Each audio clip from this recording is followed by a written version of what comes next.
Foreword by Russell E. DiCarlo, author of Towards a New Worldview. Blanketed by an azure sky, the orange-yellow rays of the setting sun can, at special times, gift us with a moment of such considerable beauty. We find ourselves momentarily stunned with frozen gaze. The splendor of the moment so dazzles us, our compulsively chattering mind gives pause, so as not to mentally whisk us away to place other than the here and now. Bathed in luminescence, a door seems to open to another reality, always present, yet rarely witnessed.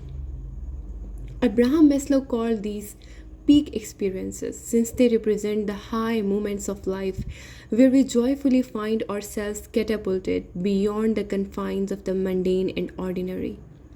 He might just as well have called them peak experiences. During these expansive occasions, we sneak a glimpse of the eternal realm of being itself. If only for a brief moment in time, we come home to our true self. Ah, one might sigh, so grand, if only I could stay here. But how do I take a permanent residence? During the past 10 years, I have committed myself to finding out. During my search, I have been honored to engage in dialogue with some of the most daring, inspiring, and insightful paradigm pioneers of our time in medicine, science, psychology, business, religion, spirituality, and human potential. This diverse group of individuals is joined by their commonly voiced insight that humanity is now taking a quantum leap forward in its evolutionary development. This change is accompanied by a shift in worldview. The basic picture we carry with us of the way things are, a worldview seeks to answer two fundamental questions. Who are we? And what is the nature of the universe in which we live? Our answers to these questions dictate the quality and characteristic of our personal relationships with family, friends, and employers. When considered on a larger scale, they define societies. It should be of little surprise that the worldview which is emerging calls into question many of the things Western society holds to be true. Myth number 1. Humanity has reached the pinnacle of its development. Esalen co-founder Michael Murphy, drawing upon comparative religious studies, medical science, anthropology, and sports, has made a provocative case that there are more advanced stages of human development. As a person reaches these advanced levels of spiritual maturity, extraordinary capacities begin to blossom of love, vitality, personhood, bodily awareness, intuition, perception, communication, and volition. First step, to recognize they exist. Most people do not. Then, methods can be employed with conscious intention. Myth number 2. We are completely separate from each other, nature, and the cosmos. This myth of other than me has been responsible for wars, rape of the planet, and all forms and expression of human injustice. After all, who in their right mind would harm another if they experience that person as part of themselves? Stan Grof, in his research of non-ordinary states of consciousness, summarizes by saying, the psyche and consciousness of each of us is, in the last analysis, commensurate with all that is, because there are no absolute boundaries between the body, ego, and the totality of existence. Dr. Larry Dossey's Era 3 medicine, where the thoughts, attitude, and healing intentions of one individual can influence the physiology of another person.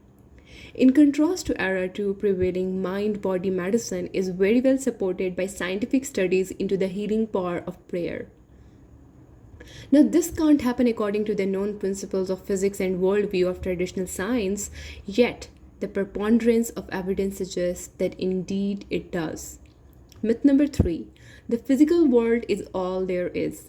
Materialistically bound, traditional science assumes that anything that cannot be measured, tested in a laboratory, or probed by the five senses or their technological extensions simply does not exist. It's not real. The consequence, all of reality has been collapsed into physical reality. The consequence, spiritual, or what I would call non-physical dimensions of reality have been run out of town. This clashes with the perennial philosophy, that philosophical consensus spanning ages, religions, traditions, and cultures, which describes different but continuous dimensions of reality. These run from the most tense and least conscious, what we would call matter, to the least tense and most conscious, which we would call spiritual. Interestingly enough, this extended multidimensional model of reality is suggested by quantum theorists such as Jack Scafferty, who describes superluminal travel. Other dimensions of reality are used to explain travel that occurs faster than the speed of light, the ultimate of speed limits. Or consider the work of the legendary physicist David Bohm with his explicate, physical, and implicate, non physical, multidimensional model of reality. This is no mere theory. The 1982 aspect experiment in France demonstrated that two once connected quantum particles separated by vast distances remained somehow connected. If one particle was changed, the other changed instantly. Scientists don't know the mechanics of how this faster than the speed of light travel can happen, though some theories suggest that this connection takes place via doorways into higher dimensions. So, contrary to what those who pledge of their alliance to the traditional paradigm might think, the influential pioneering individuals I spoke with felt that we have not reached the pinnacle of human development. We are connected rather than separate from all of life, and that the full spectrum of consciousness encompasses both physical and a multitude of non physical dimensions of reality. At core, this new worldview involves seeing yourself, others, and all of life not through the eyes of our small earthly self that lives in time and is born in time, but rather through the eyes of the soul, our being, the true self. One by one, people are jumping to this higher orbit. With his book, The Power of Now, Eckhart Tolle rightfully takes his place among this special group of world class teachers. Eckhart's message, the problem of humanity, is deeply rooted in the mind itself, or rather, our misidentification with mind. Our drifting awareness, our tendency to take the path of least resistance by being less than fully awake to the present moment, creates a void. And the time bound mind, which has been designed to be a useful servant, compensates by proclaiming itself master.